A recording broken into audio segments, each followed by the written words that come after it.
Berdasarkan Pedoman Umum Program Sembako Perubahan 1 tahun 2020, hal-hal yang harus diketahui oleh para penerima manfaat program sembako.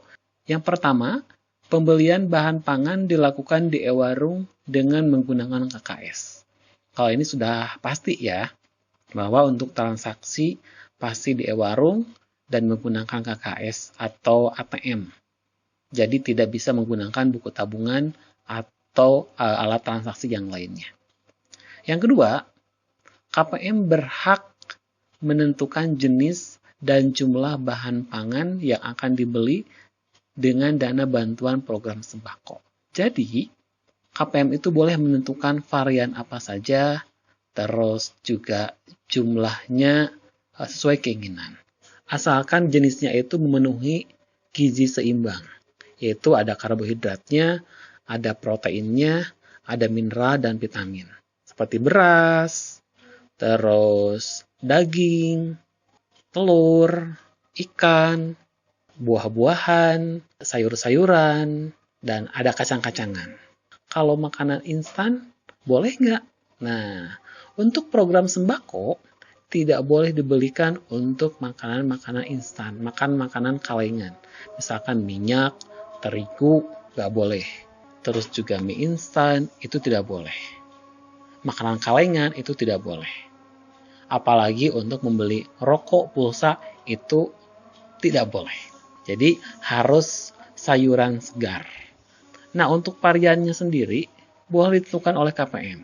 Misalkan Ibu A, beras 10 kilo, terus daging 2 kilo, terus telur 1 kilo, ada tempe, ada tahu, terus ada buah.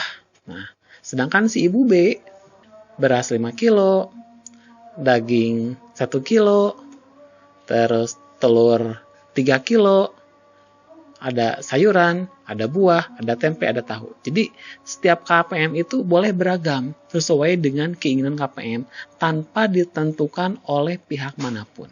Tanpa ada intervensi dari pihak manapun. Yang menentukan jumlah dan jenis barangnya itu adalah KPM sendiri sesuai dengan keinginan dan kebutuhan KPM. Terima kasih guys sudah menonton video ini dan jangan lupa sebelum dilanjut di subscribe dengan cara klik tombol merah di bawah ini. Karena 99% yang nonton video ini sudah subscribe. Hanya kamu aja yang belum subscribe. Subscribe itu gratis, tidak bayar, tidak mengganggu. Cepetan di subscribe. Yang selanjutnya, KPM tidak boleh menarik uang tunai untuk pemanfaatan dana bantuan program sembako.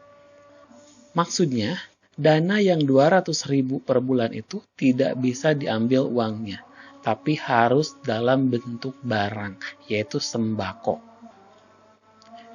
Yang selanjutnya, KPM harus memanfaatkan seluruh dana bantuan program sembako. Jadi dana bantuan sembako yang 200.000 itu harus dihabiskan, harus dimanfaatkan dalam 1 bulan itu. Selanjutnya, KPM berhak memilih e-warung terdekat untuk membelanjakan dana bantuan program sembako tanpa ada paksaan dari pihak manapun. KPM dapat mencari e-warung yang lain yang menjual barang dengan harga dan kualitas yang lebih baik.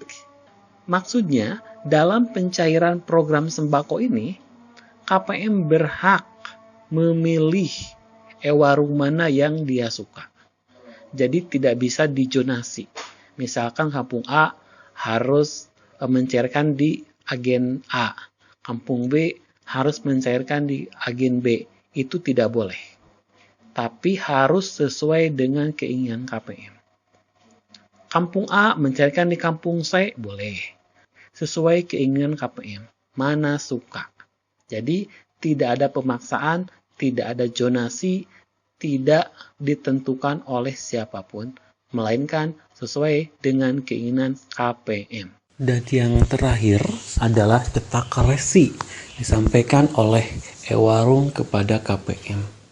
Artinya, setelah selesai transaksi, KPM berhak mendapatkan resi alias struk pembelian.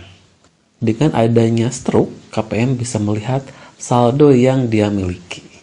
Demikian bahasan kita kali ini mengenai BPNT. Terima kasih dan sampai jumpa.